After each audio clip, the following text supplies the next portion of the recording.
Hapo shemeji.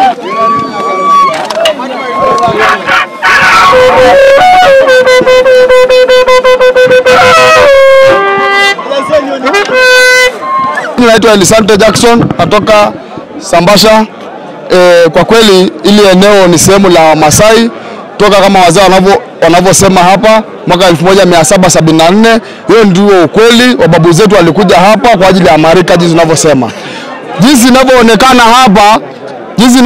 hapa, huu mmoja uliokuja hapa ni kwa sababu ya marika na marika wa enzi na enzi. Na ndio maana leo hii mwekezaji aliyokuja hapa kuja kuendeleza ukilimo hapa Tanzania amekuja kuvamia eneo letu la Masai ambao ndio mahali ambako rika zinakulia hapa. Kwa hiyo ni zaidi kwamba ili eneo la Masai na sio la mtu yoyote wala nani yule ajaye. Tunavyosema sisi tunaomba serikali ingilie kati, watupe ili eneo letu kuanzia sasa. Tuendeleze jamii zetu, tuendeleze shughuli zetu kama inavyoendelezwa wakati wote jinsi tulivyokuta huko nyuma. Niombe serikali kabisa, Mama Samia, watusaidie. Ile eneo ni la Masai, sio ya mtu yoyote yule anayekuja. Kama tulivyoambiwa mwanzoni, kuna watu wamejimilikisha maeneo haya, wamekatiwa maeneo haya ili kwa ajili ya ujenzi utakaokuja. Kwa majina anaitwa Yusufu Saruni Lukumai.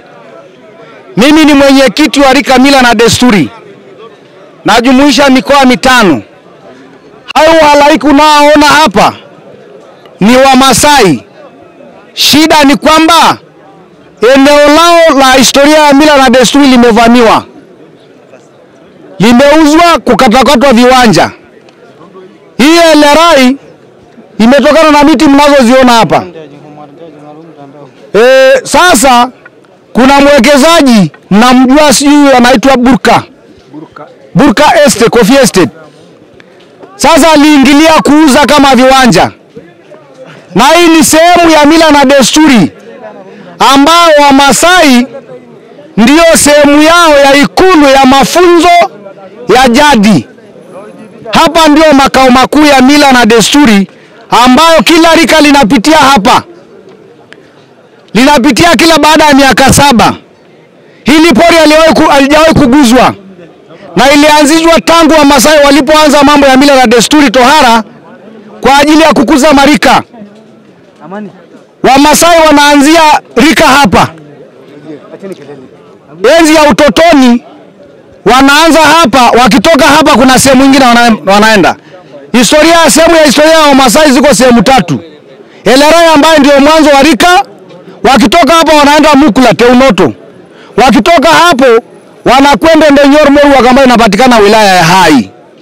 Wilaya Siha, mkoani Kilimanjaro, ambayo kule ndio wanatawazwa kuwa wazee kama sisi unavyotuona. Kwa hiyo rika lote linaanza hapa. Rika lote la Wamasai limepitia hapa. Hii ni maka ambayo inapatikana chokaa, inapatikana miti ya adimu kwa ajili ya shughuli ya mila na desturi ya Wamasai. Sasa wauzaji wa ardhi wamefamia na kukatakata viwanja. Imeuzwa, beacons zimewekwa, wameuza. Sasa eneo hili haliuzwi, halilimwi, halifanyi shughuli zozote za kibinadamu tofauti na mila na desturi ambayo zoezi hilo linafanyika kila baada ya miaka 7.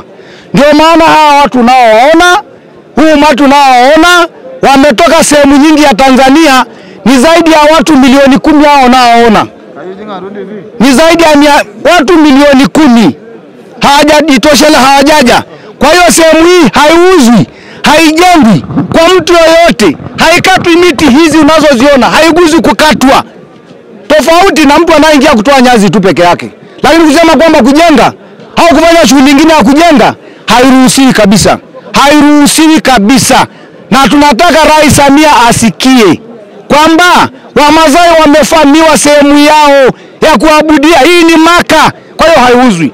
Kwa hiyo ndugu waandishi wa habari, hiyo taarifa ifike na ifike kwa rais. Ndio maana unaona watu wote wamefurika hapa. Ndio. Ilianzishwa mwaka 1774. Ndio ilianzishwa eneo hili unaloliona.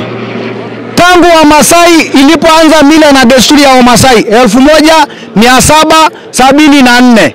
Sisi tunaozungumza hapa hata mama zetu hawajazaliwa, wazazi wetu hawajazaliwa, hata babu zetu waliozaa kina mama hawajazaliwa. Ni mbali sana.